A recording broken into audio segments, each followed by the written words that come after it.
Hello friends, எல்லாரும் எப்படி இருக்கீங்க? இன்றைக்கி நம்ம வீடியோவில் எல்லாருக்கும் ரொம்ப பிடிக்கக்கூடிய வகையில் நல்ல ஒரு டேஸ்டியான ஸ்வீட் ரெசிபி தான் பார்க்க போகிறோம். அதாவது எப்போவுமே நம்ம பார்த்திங்கன்னா மைசூர் பாக்கு கடலை மாவு வச்சு தான் செய்வோம். கொஞ்சம் வித்தியாசமாக இன்றைக்கி நம்ம மில்க் மைசூர் பாக்கு செய்ய போகிறோம். கண்டிப்பாக உங்களுக்கு ரொம்பவே பிடிக்கக்கூடிய வகையில் அந்த ஸ்வீட் இருக்கும். வாங்க மில்க் மைசூர் பாக்கு எப்படி செய்கிறதுன்னு பார்க்கலாம். ஒரு கப் அளவுக்கு இப்போ நான் மில்க் பவுடர் எடுத்திருக்கேன். நான் பார்த்திங்கன்னா இப்போது என்னோடய வீட்டில் இருக்கிற இந்த பிராண்ட் மில்க் பவுடர் தான் எடுத்திருக்கேன்.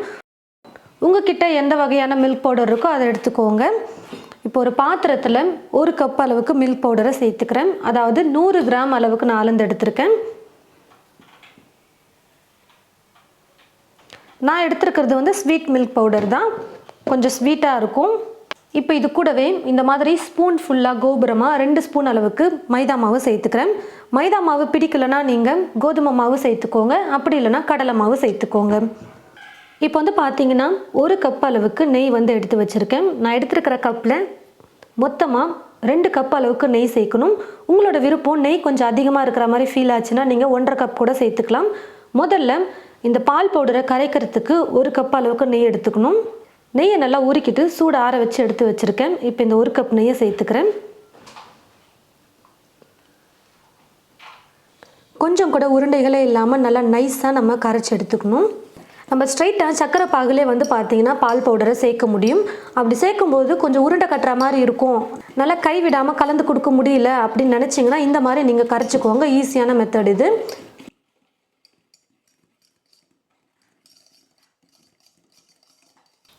நல்லா நைஸாக நான் பால் பவுடரையும் மைதா மாவையும் சேர்த்து கரைச்சி எடுத்துக்கிட்டேன். ஸ்டவ்வை பற்ற வச்சுக்கிட்டு ஸ்டவ் மேலே ஒரு கடாய் வச்சுருக்கேன். நல்லா அடிகனமான ஒரு பாத்திரமாக எடுத்துக்கோங்க. அப்போ தான் அடி பிடிக்காமல் நம்மளால் கலந்து கொடுக்க முடியும். இப்போது இந்த கடாயில் 2 கப் அளவுக்கு நான் சர்க்கரையை சேர்த்துக்கிறேன். அதாவது 400 கிராம் சர்க்கரை சேர்த்துக்கிறேன். 1 கப் தண்ணி சேர்த்துக்கிறேன். ஸ்டவ்வை ஃபுல்லாக வச்சுக்கிட்டு குக் பண்ணிக்கலாம். சர்க்கரை நல்லா கரைஞ்சி வரட்டும்.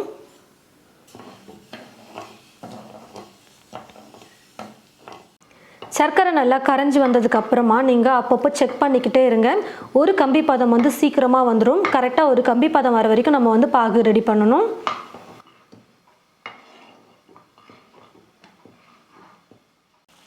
இப்போ நம்ம பாகு ஒரு கம்பி பதத்துக்கு வந்துச்சான்னு செக் பண்ணிக்கலாம். அப்பப்போ நீங்கள் இந்த மாதிரி பாகை எடுத்து இப்படி ப்ரெஸ் பண்ணி பாருங்கள். அப்போ தான் தெரியும் ஒரு கம்பி பதத்துக்கு பாகு வந்திருக்கா இல்லையான்னு சொல்லிட்டு. இந்த மாதிரி நம்ம விரலால் பாகை ப்ரெஸ் பண்ணி எடுக்கும்போது ஒரு கம்பி பதத்துக்கு கரெக்டாக வந்திருக்கணும். அதாவது ஒரு லைன் மாதிரி ஃபார்ம் ஆகி வந்திருக்கணும். இப்போ கரெக்டாக இந்த மாதிரி ஒரு கம்பி பதம் வந்ததுக்கப்புறமா நம்ம நெய்யில் மிக்ஸ் பண்ணி வச்சுருக்கிற இந்த பால் பவுடரை ஒரு முறை கரண்டியால் கலந்து கொடுத்துட்டு கரண்டியை ஒரு கையில் பிடிச்சிக்கிட்டு அப்படியே ஊற்றிக்கிட்டே நம்ம இப்படி கலந்து கொடுத்துக்கிட்டே இருக்கணும். அப்போ தான் அடி பிடிக்காது, உருண்டை கட்டாமல் நல்லா கரெக்டாக நம்மளால் மிக்ஸ் பண்ணி கொடுக்க முடியும். பாருங்கள், இப்படி இந்த மாதிரி ஊற்றிட்டே இன்னொரு பக்கம் கையில் கரண்டியால் நம்ம கலந்து கொடுத்துக்கிட்டே இருக்கணும். இதுக்கப்புறம் நம்ம ஸ்டவ்வை ஃபுல்லாகவே வைக்கக்கூடாது. தீயை மீடியம் ஃப்ளேம்லேருந்து லோ ஃப்ளேமுக்கு, லோ ஃப்ளேம்லேருந்து மீடியம் ஃப்ளேமுக்கு மாற்றி மாற்றி வச்சு நீங்கள் குக் பண்ணிக்கோங்க. கொஞ்சம் நேரத்துக்கு நல்லா குக் ஆகட்டும்.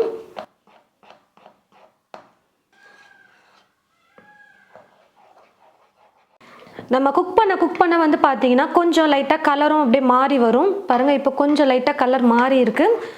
கை விடாமல் கலந்து கொடுத்துட்டே இருங்க. அப்போ தான் அடி பிடிக்காமல் உருண்டை கட்டாமல் நம்மளால் குக் பண்ண முடியும். இப்போ பார்த்தீங்கன்னா நான் 1 கப் அளவுக்கு நெய் எடுத்து வச்சுருக்கேன் ஒரு பாத்திரத்தில். அதாவது மொத்தமாக இந்த ரெசிபி செய்யறதுக்கு 2 கப் அளவுக்கு நெய் தேவைப்படும்.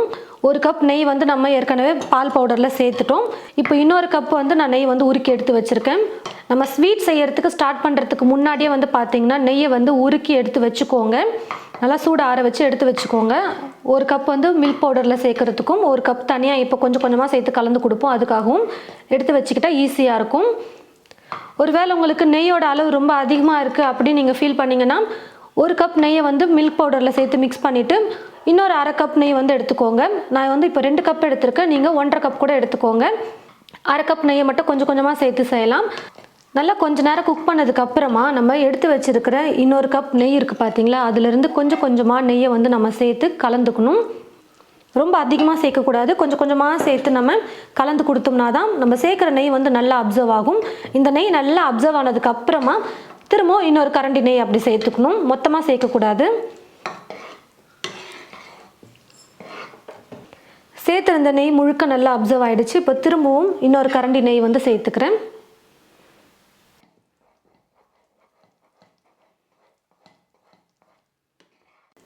முக்கியமாக நம்ம கரெக்டாக எந்த பதத்தில் இருக்கும்போது எடுக்கணும் அப்படின்னு பார்த்தீங்கன்னா, மைசூர் பாக்கு எடுத்து ட்ரேயில் ஊற்றணும்னு பார்த்தீங்கன்னா, இந்த ஒரு பிளேட் எடுத்துக்கோங்க. பிளேட் எடுத்துகிட்டு கொஞ்சமாக இந்த மைசூர் பாக்கை வந்து ஒரு ட்ரேயில் ஊற்றிட்டு கையில் இப்படி எடுத்தீங்கன்னா நல்லா உருட்டுற பதத்துக்கு வரணும். அதுதான் கரெக்டான பதம். பாருங்கள், நல்லா தண்ணியாகவே இருக்குது. இன்னும் நல்லா இலக்கமாக நல்லா குக் ஆகிட்டு நம்ம கையில் எடுக்கும்போது நல்லா உருட்டுற பதத்துக்கு வந்ததுனா தான் நம்ம எடுத்து ட்ரேயில் ஊற்றணும். இந்த ஒரு டிப்ஸை மட்டும் கரெக்டாக ஃபாலோ பண்ணிக்கிட்டிங்கன்னா போதும். அது வரைக்கும் நம்ம நல்லா கைவிடாமல் கலந்து கொடுத்துக்கிட்டே இருக்கணும். கொஞ்சம் கொஞ்சமாக நெய்யை சேர்த்து நம்ம கைவிடாமல் கலந்து கொடுத்துட்டே இருந்தோம்னா நல்லா கெட்டியான பதத்துக்கு வரும். கொஞ்சம் கெட்டியாக வந்ததுக்கப்புறமா நீங்கள் வந்து செக் பண்ணி பாருங்கள். இந்த மாதிரி பிளேட்டில் போட்டு நல்லா உருட்டுற பதத்துக்கு வந்ததுன்னா நம்ம எடுத்து ட்ரேயில் ஊற்றிக்கலாம். பாருங்கள் ஃப்ரெண்ட்ஸ், நல்லா நான் வந்து கைவிடாமல் கலந்து கொடுத்துக்கிட்டே இருந்தேன். தீயை வந்து குறைச்சி வச்சுட்டு கொஞ்சம் இந்த அளவுக்கு நல்லா கெட்டியாக வந்திருக்கு. பாருங்கள் எவ்வளோ தண்ணியாக இருந்தது, இப்போ கொஞ்சம் கெட்டியாக வந்திருக்கு. நான் வந்து பார்த்தீங்கன்னா பிளேட்டில் அப்பப்போ நான் வந்து செக் பண்ணிக்கிட்டும் இருந்தேன், கையில் உருட்டுற பதத்துக்கு வருதா அப்படின்னு சொல்லிட்டு. இப்போ கரெக்டான பதத்துக்கு வந்துருச்சு. கொஞ்சமாக இந்த மாதிரி நீங்கள் பிளேட்டில் ஊற்றிட்டு ஒரு செகண்ட் சூடு ஆற விட்டுட்டு நீங்கள் உருட்டி பார்த்தீங்கன்னா தெரியும், நல்லா கையில் உருட்டுற பதத்துக்கு வரும்.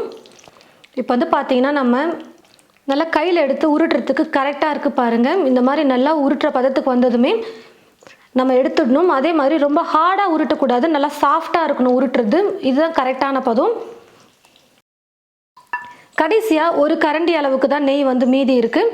மீதி எல்லாத்தையுமே நான் வந்து கொஞ்சம் கொஞ்சமாக சேர்த்து கலந்து கொடுத்துட்டேன். இப்போது இந்த நெய்யும் சேர்த்து நான் கலந்து கொடுத்துட்டு ட்ரேயில் வந்து மாற்றிக்கலாம். இப்போ நான் ஸ்டவ் ஆஃப் பண்ணிவிட்டு நெய் தடவின ட்ரேயில் வந்து இந்த மைசூர் பாக்கை வந்து சேர்த்துக்கலாம். கொஞ்சம் நேரம் கூட நம்ம ஸ்டவ் ஆஃப் பண்ணதுக்கப்புறமா வெயிட் பண்ணக்கூடாது. டக்குன்னு எடுத்ததுமே நெய் தடவின ட்ரேயில் வந்து நம்ம சேர்த்துடணும். மைசூர் பாக் செய்ய ஸ்டார்ட் பண்ணுறதுக்கு முன்னாடியே நீங்கள் வந்து ட்ரேயில் நெய்யை வந்து தடவி வச்சுக்கோங்க ரெடியாக. அப்போ தான் இந்த மாதிரி ரெடி ஆனதுக்கப்புறம் ஸ்டவ் ஆஃப் பண்ணிட்டு டக்குன்னு எடுத்து ஊற்றுறதுக்கு நல்லா சூப்பராக ட்ரே ஃபுல்லாக செட் ஆகிடுச்சு. நல்லா ஒரு 4-5 மணி நேரத்துக்கு அப்படியே விட்டுருங்க. நல்லா சூடாறிட்டு நல்லா செட் ஆகணும், நல்லா கெட்டியான பதத்துக்கு வரணும். அது வரைக்கும் அப்படியே நம்ம விட்டுடலாம். மைசூர் பாக் வந்து நல்லா சூடு ஆறிடுச்சு. நல்லா ஒரு 4-5 மணி நேரம் வச்சோம்னா நல்லா சூடு ஆறிடும். இப்போ வந்து நம்ம கட் பண்ணி எடுத்துக்கலாம். முதல்ல இந்த ஓரங்களை வந்து நம்ம இப்படி கட் பண்ணிவிட்டு அதுக்கப்புறமா லைன் போட்டு பீஸ் பண்ணி எடுத்துக்கிட்டோம்னா ஈஸியாக இருக்கும் எடுக்கிறதுக்கு. நம்ம எடுக்கிற கத்தியில் வந்து பார்த்தீங்கன்னா கொஞ்சமாக நெய்யை வந்து தடவிக்கோங்க. அப்போ வந்து கட் பண்ணுறதுக்கு கொஞ்சம் ஈஸியாக இருக்கும். இப்போ வந்து பார்த்தீங்கன்னா நான் வந்து ஃபுல்லாகவே கட் பண்ணி எடுத்துக்கிட்டேன். முதல்ல ஒரு பீஸ் எடுத்துட்டோம்னா அதுக்கப்புறமா எடுக்கிற பீஸ்லாம் ரொம்ப ஈஸியாக வந்துடும். பாருங்கள், நல்லா சூப்பராக வந்துருச்சு. ட்ரேயில் நெய் நல்லா தடவி வச்சுருக்கிறதுனால ஒட்டாமல் ஈஸியாக எடுத்துடலாம். பாருங்கள் ஃப்ரெண்ட்ஸ், நல்லா டேஸ்டியாக நம்ம மில்க் பவுடரை வச்சு மைசூர் பாக் வந்து ரெடி பண்ணியிருக்கோம். எப்போவுமே நம்ம கடலை மாவு மட்டுமே வச்சு மைசூர் பாக் செஞ்சுருப்போம். கொஞ்சம் டிஃப்ரெண்ட்டாக இன்றைக்கி நம்ம மில்க் மைசூர் பாக் வந்து செஞ்சுருக்கோம். பாருங்கள், நல்லா பர்ஃபெக்டாக மில்க் மைசூர் பாக் வரத்துக்கு 2 டிப்ஸ் தான். அதாவது ஃபஸ்ட்டு வந்து பார்த்தீங்கன்னா சர்க்கரை பாகு வந்து ஒரு கம்பி பதம் வர வரைக்கும் கரெக்டாக பாகு எடுக்கணும். அதுக்கப்புறமா நம்ம மில்க் பவுடரை கரைச்சி பாகில் போட்டு நல்லா கலந்து கொடுக்கும்போது நல்லா உருட்டுற பதத்துக்கு வந்ததுமே நம்ம எடுத்துடணும்.